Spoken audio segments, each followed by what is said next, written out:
Hi, Grow to Be You friends. I miss you all so much, and I cannot wait to see you guys again. In the meantime, I am excited to get to share some story times with you and other fun videos. So today, we are going to read a story called Miss Nelson is Missing. It's one of my favorite stories, and I hope you like it too. Miss Nelson is Missing by Harry Allard. The kids in room 207 were misbehaving again. Spitballs stuck to the ceiling. Paper planes whizzed through the air. They were the worst behaved class in the whole school. "Now settle down," said Miss Nelson in a sweet voice. But the class would not settle down. They whispered. They giggled. They squirmed and made funny faces. They were even rude during story hour, and they always refused to do their lessons. "Something will have to be done," said Miss Nelson. The next morning, Miss Nelson did not come to school. "Wow," yelled the kids. "Now we can really act up." They began to make more spitballs and paper planes. "Today, let's be just terrible," they said. "Not so fast," hissed an unpleasant voice. A woman in an ugly black dress stood before them. "I am your new teacher, Miss Viola Swamp." And she rapped the desk with her ruler. "Where is Miss Nelson?" asked the kids. "Never mind that," snapped Miss Swamp. "Open those arithmetic books." Miss Nelson's kids did as they were told. They could see that Miss Swamp was a real witch. She meant business.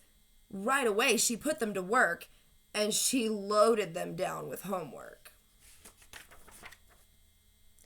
"We'll have no story hour today," said Miss Swamp. "Keep your mouths shut," said Miss Swamp. "Sit perfectly still," said Miss Swamp. "And if you misbehave, you'll be sorry," said Miss Swamp. The kids in room 207 had never worked so hard. Days went by and there was no sign of Miss Nelson. The kids missed Miss Nelson. "Maybe we should try to find her," they said. Some of them went to the police. Detective McSmog was assigned to the case. He listened to their story. He scratched his chin. He said, "I think Miss Nelson is missing." Detective McSmog would not be much help. Other kids went to Miss Nelson's house.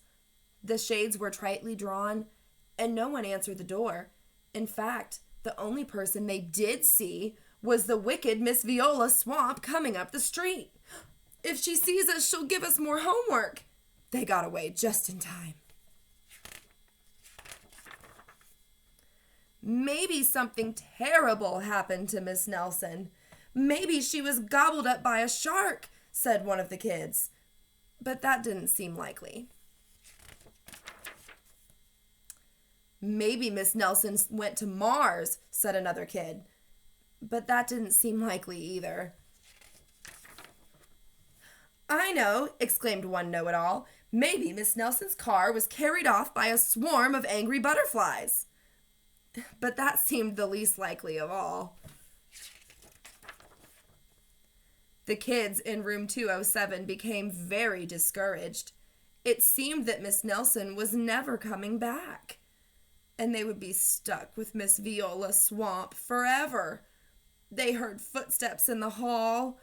"Here comes the witch," they whispered. "Hello, children," someone said in a sweet voice. It was Miss Nelson. "Did you miss me?" she asked. "We certainly did," cried all the kids. "Where were you?" "That's my little secret," said Miss Nelson. "How about a story hour?" "Oh, yes," cried the kids. Miss Nelson noticed that during story hour, no one was rude or silly. "What brought about this lovely change?" she asked.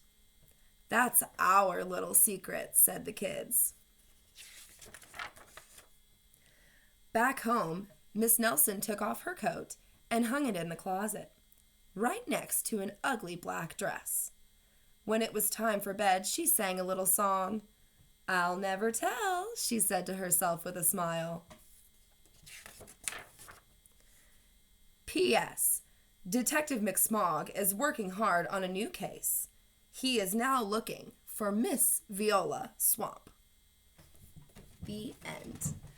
I hope you all enjoyed Miss Nelson is Missing. Check back again for more story times and some other fun videos. Look forward to talking to you guys again soon. Love you. Miss you all.